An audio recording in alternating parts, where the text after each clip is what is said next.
Hello guys, বন্ধুরা, তোমরা সব ভালো আছো? আমি এসেছি মুর্শিদাবাদ থেকে আমার দিদিদের বাড়িতে বর্তমান। এসে বেড়াইছি, বৃষ্টি পড়ছে, খুব ভালো লাগছে। খাওয়া দাওয়া হচ্ছে, মাংস, আবার পাঁপড় ভাজা, চপ, বেগুনি, সব কিছু হচ্ছে। বন্ধুরা, আমার জামাই বাবা আম এনেছে, দেখুন, এই দেখুন, আমার জন্য এনেছে, যে শালি খাবে। তো বন্ধুরা, খাবে তো চলে আসো, তারপরে কি বলবো বলো তুমি।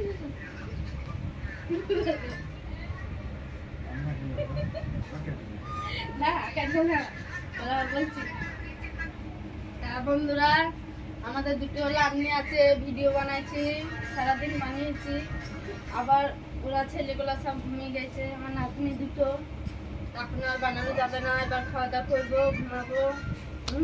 আবার কাল সকালে করবো। তা আপনারা যদি ভালো লাগে ভিডিও দেখে লাইক করবেন, কমেন্ট করবেন, শেয়ার করবেন, সাবস্ক্রাইব করবেন।